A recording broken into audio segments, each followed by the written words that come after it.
Jamaah. Oh jamaah. Alhamdulillah. Nah, kita masih bahas tentang tema yang dilakukan ibu tapi kamu tidak tahu. Tar dulu sebelum kita itu lanjut lagi. Jamaah kita dari mana sih Bu? Dari Ibu-ibu mana, dari Bu? mana Bu? Mana tepuk tangannya dong, Masya Allah, luar biasa. Tadi dia telat ke sini, tiba jam berapa tadi di studio? Jam 3, biasanya kan jam 11 malam. Kamu cepetan. Ngomong-ngomong Bapak ngapain di sini ya? Saya kan mau lanjutin lagi nih. Ya, saya mau nanya kenapa ibu ini masih ada di sini? Masih, karena belum selesai dijawab. Bapak, mana mic-nya, Mas? Ibu ini. Jadi enggak apa-apa, masih mas saya. Tapi saya rekap aja enggak apa-apa pertanyaan Ibu Tati tadi. Ini Masya Allah luar biasa. Dia bertanya, ya namanya kita anak nih kadang-kadang punya kesalahan sama orang tua, terutama ibu. Terus kita belum sempat minta maaf. Bisa nggak kita tebus kesalahan kita itu dengan berdoa buat orang tua kita dan berbuat baik Ustadz Syam. Kurang lebih kayak gitu ya Bu Tuti ya? Betul. Bu Tati, iya. Oke, itu aja Ibu ya. Tepuk tangan dong buat Ibu Tati. Makasih banyak. Silakan dijawab Ustadz Syam. Silakan duduk kembali Ibu. Terima kasih Bu Tati. Terima kasih Mas Fadli, tapi guru kami Habib Nabi Ustadz Maulana, para habaib, para kiai, para alim ulama, para jamaah yang dimuliakan Allah Subhanahu wa taala. Butuh kesadaran penuh dan ilmu pengetahuan untuk menyadari dan untuk menyadarkan seorang anak agar tetap berbuat baik kepada orang tuanya meskipun orang tuanya sudah tiada di alam dunia. Karena sesungguhnya hanya dibatasi oleh perbedaan alam saja. Orang tua kita masih sangat terkoneksi dengan kita meskipun orang tua sudah berada di alam yang berbeda. Maka muncullah pertanyaan dari benak seorang anak yang ingin terus berbuat baik kepada orang tuanya. Bagaimana cara saya meminta maaf kepada orang tua jikalau saya punya salah dan pasti saya sebagai anak punya salah terhadap orang tua saya. Maka ingat satu ayat dalam Al-Quran. Orang ketika berada di alam barzakh permintaannya. Qala rabbirji'un. Ya Rob, aku pengen kembali ke dunia. Maka seorang anak bayangkan, seandainya ibu saya kembali ke dunia, kira-kira apa yang dilakukannya? Oh, ibu saya dulu hobinya nyantuni anak yatim. Maka santunilah anak yatim, itu adalah bentuk permintaan maafmu kepada orang tuamu. Oh, orang tua saya seandainya dia mampu kembali ke dunia, apa yang dilakukannya? Oh, dia pasti akan senantiasa bermajelis ilmu karena dulu hobinya bermajelis taklim. Maka ikut bermajelis taklim, itu diantara engkau menambal daripada permintaan maafmu kepada ibumu. Oh, hobi saya, ibu saya dulu apa ya? Dia senang sekali bersilaturahim dengan sanak saudaranya yang jauh di kampung sana. Dia sering nanyain, subhanallah, bagi anak-anak yang ingin minta maaf kepada orang tuanya, sambung silaturahim dengan keluarga ibu. Jangan sampai dulu ibu waktu masih hidup rajin muncul di grup keluarga, setelah ibunya tiada, anaknya tak pernah muncul di grup keluarga. Subhanallah, maka menjadilah anak yang menyambung kebaikan sang ibu tadi. Kemudian yang kedua, bagaimana cara minta maafnya? Istighfarkan untuk orang tua. Bagaimana cara mengistighfarkan kepada orang tua? Rabbighfirli wa liwalidayya warhamhuma kama rabbayani shaghira. Itu namanya mengistighfarkan orang tua. Rabbighfirli wa liwalidayya, Rabbighfirli wa liwalidayya. Ya Allah, ampuni saya dan ampuni kedua orang tua saya, wabil khusus ibunda saya ya Allah. Maka minta ampunkan kepada Allah Subhanahu wa taala. Kemudian yang ketiga, tambahlah keburukan dengan kebaikan. Atbi'is sayyi'atal hasanata tamhuha. Keburukan itu ditambal dengan kebaikan, boleh juga dengan cara datang berziarah kubur, mendoakan daripada orang tua, baca Al-Quran, pahalanya disedekahkan untuk orang tua. Ya, jadi salah satu minta maaf sama orang tua, terutama ibu, adalah melanjutkan kebaikannya Ustadz Syam ya, itu ya. Jadi juga bisa jadi satu amalan kita buat menutupi kesalahan-kesalahan kita kepada ibu kita. Itu kalau ibunya sudah beda alam, tapi kalau ibunya masih hidup, datang bersimpu di hadapannya minta maaf langsung. Makasih banyak Ustadz Syam. Tepuk tangan buat Ustadz Syam. Masya Allah. Kita lanjut lagi buat jamaah Islam itu indah yang dirahmati Allah. Sebelum nanti kita kembali mendengarkan tausiah dari guru-guru kita lihat lagi sebuah video tayangan kali ini tentang hidup sehat dan bahagia demi anak. Ini dia tayangannya. Ini Masya Allah luar biasa ya. Kita sering banget dengar nih Bib istilah yang namanya ibu rela mati demi anaknya. Nah ini sebenarnya ungkapan kalau kita ambil dari sisi positif benar ya. Rela berkorban untuk anaknya apapun dilakukan gitu. Tapi kalau bisa kita mikir lagi, nah namanya ibu juga jangan mati dulu buat anaknya. Kalau bisa lihat tumbuh kembang anaknya, ya ini Masya Allah sampai besar, sampai menjadi sukses. Berarti ibu-ibu ini semua juga harus pada sehat. Yang terlalu gemuk tadi dikurusin dulu badannya Bu ya. Ini Masya Allah olahraga. Nah ini mohon penjelasannya Bib. Usaha-usaha apa mungkin yang sebaiknya dilakukan oleh para orang tua untuk melihat tumbuh kembang anaknya dan juga mengantar anaknya sampai sukses. Mohon izin silakan Bib Fadol. Tepuk tangan buat Habib Nabil Al-Musawa. Izin kembali Ustaz Maulana dan juga Ustaz Syam. Baik para pemirsa dan juga kaum muslimin muslimat yang sedang menonton. Jadi tadi ditunjukkan bagaimana ibu rela mati untuk anaknya. Apakah itu salah? Tidak. Ya, bahkan banyak sekali contoh-contoh. Ya misalnya ada seorang wanita itu ya beberapa waktu yang lalu di Colorado namanya Sarah. Dia sampai rela bertarung dengan puma. Puma itu singa gunung. Anaknya umur 5 tahun laki-laki sama anaknya satu lagi 12 tahun perempuan. Dia anaknya yang kecil diserang sama singa gunung itu, ibunya membela. Akhirnya berkelahi dengan singa gunung sambil ibunya bilang sama anaknya yang gede, bawa adikmu pergi naik kuda. Akhirnya kemudian datang pertolongan, ditembak, akhirnya ibu itu meninggal dalam perjalanan. Jadi artinya apa? Menunjukkan namanya kasih sayang ibu tuh gak ada batas. Ya. Sampai nyawanya pun rela. Jangankan manusia. Ya kita lihat misalnya dalam film-film tentang binatang, ada monyet yang ketika anaknya mau dimakan oleh harimau, dia menyerahkan dirinya dan begitu seterusnya. Nah tapi dari ini semua para ibu yang dimuliakan oleh Allah Subhanahu wa taala, ketahuilah bahwa bukan berarti dengan kita mengorbankan diri dengan anak lalu kita lupa merawat kesehatan kita, ya. Ingat yang namanya anak itu butuh kesehatan kita. Tadi dalam video tadi ditunjukkan bagaimana seorang ibu berolahraga. Olahraga itu juga demi anak, demi suami, gitu ya. Demi kesehatan kita sendiri.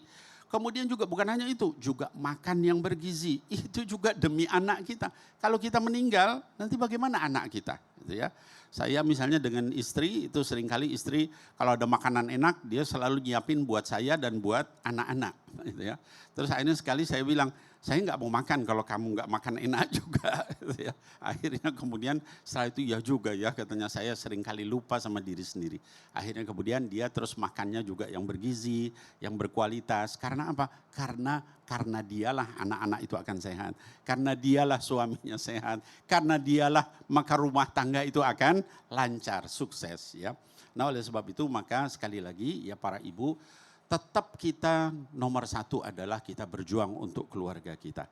Tapi yang tidak kalah pentingnya adalah kita jaga kesehatan kita supaya Mas Fadli panjang umur, sehat walafiat. Amin. Dan itu semua adalah demi keluarga kita. Demi keluarga. Kalau orang tuanya sehat, bisa mengantar anaknya sampai sukses. Ini Masya Allah luar biasa. Sampai kita tua. juga ya, sampai berkeluarga, sampai punya cucu. Wah lebih indah lagi. Nasihat Habib Nabil. Jangan motoran melulu, jaga kesehatan, dia masih kecil. Iya Masya Allah. Makasih banyak Bib, tepuk tangan buat Habib Nabil. Bisa duduk dulu Pak, gantian Ustadz Syam dulu ya, sabar ya. Nanti kebagian ya. Coba Ustadz Syam boleh maju dulu Ustadz Syam. Kita lanjut jamaah. Yang namanya anak ini macam-macam. Ada yang makin besar makin sayang sama ibunya. Ada yang makin besar makin acuh tak acuh sama orang tuanya, sama ibunya dan bapaknya. Nah, punya dunia sendiri sampai lupa hal-hal kecil. Contoh mungkin ya contoh. Contoh yang paling orang tua bahagia itu mendengarkan kata-kata terima kasih dari anaknya. Betul gak Bu? Terima kasih Ibu. Makasih Ibu, makasih Ayah. Masya Allah luar biasa. Nah hal-hal kayak gitu tuh yang mungkin perlu diingatkan buat jamaah Islam itu yang di rumah. Terutama anak-anak yang lagi nonton untuk jangan lupa bilang terima kasih sama orang tua. Nah pertanyaannya ada yang bilang emang benar makasih itu bisa bikin bahagia ibu kita. Coba penjelasannya Ustadz Syam silakan Fadol. Tepuk tangan buat Ustadz Syam. Terima kasih Bang Fadli, tabi guru kami Habib Nabil, Ustadz Maulana, para alim ulama, para guru-guru kami dan para jamaah yang belakang Allah Subhanahu wa taala. Bagi seorang yang ngaji, orang yang beriman tidak ada yang namanya amalan kecil. Kenapa? Rubba amalin saghirin tu'azzimuhun niyah wa rubba amalin kabirin tusaggiruhun niyah. Betapa banyak amalan yang dianggap kecil, besar pahalanya di sisi Allah karena bagus niatnya. Ibu, kira-kira ibu kita itu, emak kita, mama kita harus dikasih yang mewah-mewah atau hal-hal kecil sudah bahagiakan dia. Mungkin hal kecil menurut kita itu sudah membahagiakan kedua orang tua kita. Mungkin hal kecil menurut kita sudah sangat membahagiakan seorang ibu. Mengucapkan kata terima kasih ibu, terima kasih mama, terima kasih subhanallah itu sudah sangat berharga. Kenapa? Dengan ketulusan dan niat yang tulus karena Allah subhanahu wa ta'ala. Mana contohnya? Seorang wanita habis bermaksiat pulang dalam keadaan bertaubat, ketemu seekor anjing kehausan, dia buka sendalnya, dia kasih minum seekor anjing. Allah ridha daripada amalan kecil tersebut, Allah ampuni dosanya, Allah masukkan ke dalam ampunannya, ke dalam surganya. Ini menandakan bagi seorang muslim tidak ada istilah amalan kecil, tidak ada istilah daripada hal-hal kecil. Mungkin kecil menurut kita, tapi bisa jadi itu yang daripada mendatangkan ridhonya Allah subhanahu wa ta'ala. Lihat seorang Uwais Al-Qarni, seorang Uwais Al-Qarni radhiyallahu anhu radha, majhulun fil ard lakin ma'rufun fis sama, tidak dikenal di dunia, di bumi, tapi sangat terkenal di langitnya Allah subhanahu wa ta'ala. Disebabkan karena apa? Mungkin dari segi ilmu kalah, dari segi kekayaan kalah, dari segi kemasyhuran juga kalah, tapi bakti kepada ibunya itu yang dia utamakan, sehingga itu yang membuatnya dikenal oleh Allah subhanahu wa ta'ala dan seluruh penduduk langit. Maka subhanallah, ucapkan kalimat-kalimat apa namanya ini? Kalimat-kalimat ajaib. Maaf, terima kasih, magic word. Kemudian permisi, minta tolong, subhanallah. Itu mungkin kecil dan perlu pembiasaan. Kecil kalimatnya, singkat kalimatnya, tapi membuat ibu ridho, membuat Allah subhanahu wa ta'ala ridho. Kemudian Nabi SAW juga bersabda dalam sebuah riwayat, idkhalus surur, memasukkan kebahagiaan ke hati seorang beriman, itu adalah sebuah kebaikan yang luar biasa. Apatah lagi kebahagiaan itu dimasukkan ke dalam hati seorang ibunda. Faman kana yarju liqa'a rabbih falya'mal 'amalan salihan wa la yusyrik bi'ibadati rabbih ahada. Teruslah berbuat amal soleh karena engkau tidak pernah tahu yang mana amalan yang ternyata membuat Allah ridho kepadamu. Masya Allah, terima kasih banyak Ustaz Syam. Sama-sama, Tepuk Mas tangan Fadli. buat Ustaz Syam. Masya Allah. Oke, kita lanjut lagi buat jamaah Islam itu yang di rumah. Waktu kita kasih kesempatan kembali buat jamaah bertanya sama guru-guru kita. Tapi sebelumnya kita kembali dulu ke segmen Tanya Dong Ustaz. Kami semua tanya dong Ustaz. Oke, yang mau bertanya boleh silakan angkat tangannya. Masya Allah. Dari sebelah kanan gantian ibu boleh maju ke depan. Silakan. Maaf. Masya Allah ini silakan ibu. Geser lagi ke sebelah saya dekat sini bu. Iya, oke. Silakan ngadep ke depan perkenalkan dirinya. Bismillahirrahmanirrahim. Assalamualaikum warahmatullahi wabarakatuh. Waalaikumsalam warahmatullahi wabarakatuh. Nama saya Lina dari Majelis Taklim Darul Huda Mandalawangi, Pandeglang, Banten. Tepuk tangan dong buat Ibu Lina. Mau nanya sama siapa Ibu Lina? Mau bertanya sama Ustadz Maulana. Oke, Masya Allah akhirnya maju juga. Dia tadi udah gak sabar. Silakan Ibu. Ibu Lina mau nanya apa Ibu Lina? Assalamualaikum Ustadz Maulana. Waalaikumsalam. Ibu maju jangan mundur mulu Bu. Ntar Ibu gak kelihatan. Iya silakan Bu. Waktu muda saya pernah jadi anak yang pembangkang Pak Ustadz. Saya sering banget melawan ibu saya waktu dinasehatin. Sekarang setelah jadi ibu, saya baru ngerasain apa yang ibu dulu bilang itu ada benarnya. Kadang saya sedih kalau anak saya juga menjadi melawan. Apakah itu terjadi karena pelakuan saya dulu Pak Ustadz? Mohon penjelasannya. Anak ibu ada berapa? Kalau ada 7 Pak Ustadz. Kalau ada 7, maksudnya gimana Yang ada Bu? 3. Yang ada 3, berarti Yang ada keguguran. Oh, keguguran 4 kali. Nah, gimana rasanya? Merasa nggak waktu mengandung, melahirkan, merasa nggak bahwa ginilah beratnya orang tua saya? Ya Pak Ustadz, ibu saya udah meninggal. Waktu Saya belum sempat ngebahagiain ibu saya Pak Ustadz. Nanti kita lanjutkan lagi pembahasannya Ustadz. Buat jamaah Islam itu yang ada di rumah, sama-sama kita simak terlebih dahulu lagu Indonesia Raya.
Iya. Gimana Bu? Jadi merasa nggak setelah punya anak, mengandung, melahirkan, baru merasakan bahwa ibu itu susah banget.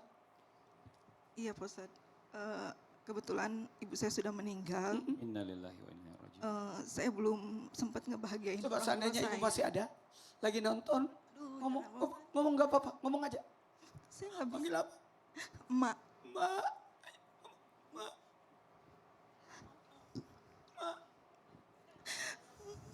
Saya nggak bisa. Nggak apa-apa, ngomong aja. Maafkan aku, Mbak. Ma, maafin Lina ya Ma. Belum bisa ngebahagiain Ma. Belum bisa ngebales jasa-jasa Ma. Ma itu anaknya banyak banget Pak Ustadz. Beliau dari muda sampai akhirnya itu anaknya alhamdulillah sukses. Masya Allah, amin, Masya Allah. Ada yang sukses, ada yang enggak. Masya Allah. Tapi perjuangan beliau itu Iya. benar-benar Seberapa perjuangan seorang mak beliau sampai jualan? jualan sambil ngandung saya, Masya Ya Allah. jualan baju ke desa-desa. Oke. Ya. Oke. Makasih banyak Ibu Lina. Tepuk tangan buat Ibu Lina. Boleh duduk kembali Ibu. Silakan dijawab Ustadz Maulana. Fadol. Izin Habib dan Ustaz Sam. Buat semuanya anak dimanapun berada. Saya punya pengalaman sedikit ini. Saya itu biasanya minta makan, masakin mie, bikin ini dong, bikin kari daging dong. Tuh, tahu nggak? Satu ketika saya mau bikin kari ada bumbu. Saya motong-motong daging, nangis saya. Kenapa nangis? Ternyata motong-motong daging itu nggak gampang ternyata. Nggak gampang ternyata. Setelah saya sadar ternyata pisau saya tumpul. Saya lagi nungguin akhirnya. Bener aja.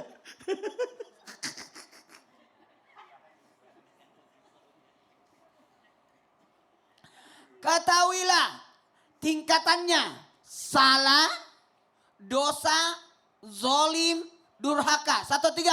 Salah, dosa, zolim, durhaka. Hati-hati durhaka sama orang tua. Ketika seorang anak durhaka terhadap orang tua, kedurhakaan itu tidak ditunda siksaannya. Nauzubillah. Kalau engkau membantah orang tua, langsung kontan dapatnya. Ketika engkau durhaka sama orang tua, langsung dapat. Ketika engkau membantah orang tuamu, langsung dapat kontannya. Dan sebelum kau mati, kau akan rasakan apa yang dirasakan ibumu. Yang membuat ibumu mengalirkan air mata nangis. Hati-hati. Maka banyak seorang wanita ketika dia mau melahirkan, dia datang dulu bersimpu di depan ibunya minta maaf. Maafkan aku. Aku mau melahirkan. Banyak seperti itu. Mohon maaf tanpa menggurainya, mengingatkan kepada semua anak dimanapun berada. Jangan kau katakan dirimu sukses belum datang ke orang tua untuk minta maaf. Kesempatan seorang anak adalah datang meminta maaf, minta ridhonya orang tua. Ridha Allah fi ridal walidain, sutullah sutul walidain. Ridha Allah itu terletak pada ridha orang tua. Jangan berkata bagaimana Allah tahu. Kalau mau tahu Allah itu baik sama kita. Bahagia, senang melihat kita. Lihat wajah ibu, lihat wajah ayah. Kalau beliau sedang berarti Allah ridho sama kita. Masya Allah. Terima kasih banyak Ustadz Maulana udah diingatkan. Tepuk tangan buat Ustadz Maulana. Kita lanjut lagi, yang mau bertanya berikutnya boleh silakan angkat tangannya. Dari sebelah sini ibu boleh, mohon izin maju ibu. Iya silakan, perkenalkan dirinya, fadhal.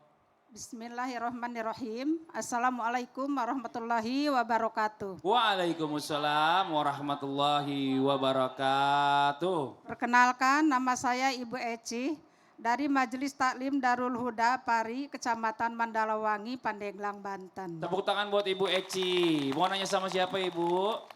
Habib Nabil. Habib Nabil boleh Habib, Fadol Habib. Ya, Ibu Eci mau nanya apa Ibu? Assalamualaikum Habib. Waalaikumsalam Ibu. Surga kan ada di telapak kaki ibu. Lalu bagaimana kalau ibu kita sudah meninggal? Berarti saya kehilangan salah satu pintu surga dong Bib. Mohon penjelasannya. Terima kasih. Wassalamualaikum warahmatullahi wabarakatuh. Waalaikumsalam warahmatullahi wabarakatuh. Makasih banyak Ibu Eci. Boleh kembali ke tempatnya. Silakan dijawab Habib, Fadol Habib. Baik, izin Ustadz Maulana dan juga Ustadz Syam. Para pemirsa yang dimuliakan Allah, khususnya tadi yang bertanya Ibu Eci dan juga mewakili seluruh kaum muslimin muslimat yang ada yang menonton Islam itu Indah Trans TV. Jadi tadi ditanyakan tentang bagaimana seorang ibu itu kan adalah surga di bawah telapak kakinya. Seringkali kita mendengar ada orang mengucapkan al-jannatu tahta aqdamil ummahat. Hadis itu dhaif. Tapi banyak hadis-hadis sahih yang lain. Ya misalnya ketika Rasul SAW ditanya seorang sahabat, ya Rasulullah saya mau berjihad. Terus ditanya sama Nabi SAW, apa ibumu masih hidup? Maka dijawab oleh sahabat tadi, iya masih hidup. Falzamha fa innal jannata tahta rijlaiha. Ya jadi falzamha, istiqomah ngurusin ibumu, rawat ibumu, ya senangkan ibumu. Kenapa? Karena fa'innal jannah yang namanya surga itu tahta rijlaiha, di bawah telapak kaki ibu. Nah hadis ini sahih. Nah jadi pertanyaannya bagaimana tadi kalau misalnya ibu kita sudah meninggal, berarti kita sudah kehilangan pintu surga. Ada beberapa hadis mauquf, ya mauquf itu artinya terhenti kepada beberapa orang sahabat. Salah satunya dari Abu Musa al-Asy'ari radhiyallahu anhu ardah. Dikatakan bahwa kalau orang meninggal apakah kemudian dia nggak bisa doain orang yang hidup. Dikatakan oleh Sayyidina Abu Musa al-Asy'ari, kalau orang meninggal itu maka kemudian ketika dia masuk ke alam barzakh itu keluarganya mendatangi dia yang sudah meninggal maksudnya, ya didatangi, ya kemudian ditenangkan bahwa kamu sudah berpindah alam, itu ya. Ditenangkan, nah setelah ditenangkan, setelah orang itu tenang, yang baru meninggal itu, kemudian si keluarga tadi nanya, ya, bagaimana si fulan, bagaimana si fulanah keluarga dia. Maka dijawab, oh ini apa namanya baik dia ini. Maka didoakan sama yang sudah meninggal itu, mudah-mudahan Allah kasih dia ketenangan ini. Jadi masih bisa mendoakan. Nah kemudian kalau yang celaka maka mereka mendoakan mudah-mudahan Allah segera mewafatkan dia supaya nggak banyak dosa. Nah jadi dari ini semua menunjukkan kalaupun sudah meninggal juga dia tetap mendoakan kita. Nah tapi apa yang bisa kita lakukan adalah kita dengan kita mendoakan ibu kita, bapak kita yang sudah meninggal. Itu pahalanya kita dapat. Dan itu sama dengan kita berkhidmah ketika dia masih hidup, begitu ya. Lalu apalagi dengan kita berbuat baik kepada keluarganya. Paman, bibi, orang-orang kerabat dekat dia, ya sampai Mas Fadli dikatakan kata baginda Rasul min abarril bir, ya sebaik-baik yang paling baik, amal paling baik itu adalah silaturahim yang diperpanjang dengan keluarga yang ibu Meninggal. kita sudah meninggal, bapak Iya, kita Masya sudah. Allah. Tadi saya nih buat yang di rumah ngerasa nggak tadi Habib ngomong begini bahwa kalau ada yang meninggal tiba-tiba datang lagi keluarga yang sudah meninggal lama Menyamperin terus beritahu, dia. nyamperin, kamu udah pindah halam tahu, terus dia tanya lagi, jadi seru juga ya. Masya Allah. Nanti kita lanjutin lagi Ustadz nih. begitu ya, Ustadz. Habib sama Ustadz sini aja nggak apa-apa. Kita lanjutin lagi nanti karena sekarang kita mau kasih kesempatan jamaah buat curhat. Tapi sebelumnya kita masuk dulu ke segmen curhat dong Ustadz. Iya, kami curhat. Yang mau curhat boleh silakan angkat tangannya. Dari sebelah kiri ibu, sebelah sini boleh maju ibu. Iya, yang sebelah ibu kacamata. Boleh, ini dia kasih mic-nya Ustadz. Silakan. Pegang kepala, Jatuh. takut jatuh. Kan sudah ada penelitinya. Ya silakan ibu perkenalkan dirinya. Assalamualaikum warahmatullahi wabarakatuh. Waalaikumsalam warahmatullahi wabarakatuh. Perkenalkan nama saya Nung Setiawati Ya, terus Bu? dari Majelis Taklim Darul Huda, Pari, Mandalawangi, Pandeglang, Banten. Oke, tepuk tangan buat ibu ya. Mau curhat apa ibu? Ingin curhat. Ketika saya berkomunikasi dengan suami, menurut suami nada suara saya itu menekan dan tinggi. Oke. Padahal menurut saya tidak seperti itu, gitu ya. Tidak ada unsur kesengajaan dan tidak ada sesuatu hal yang dibuat-buat. Iya, iya, Nah, iya. Itu udah biasa Udah menurut biasa. dia. pertanyaannya Ustadz, Ya. apakah itu dosa terhadap saya? Masya Allah. Nah itulah indahnya Indonesia Bu. Berbeda-beda suku bangsa. Ada yang halus lembut ngomongnya. Ada yang ayah gitu ya. Kayak saya. Ah, makanya nanti kita Ya, dengerin. mohon penjelasannya, Ya ibu sini aja dulu jangan Ustaz. kemana-mana ya. Ya. Nanti kita dengerin jawabannya setelah yang satu ini di rumah. Jangan kemana-mana, tetap di Islam itu Indah. Jamaah, oh jamaah. Alhamdulillah.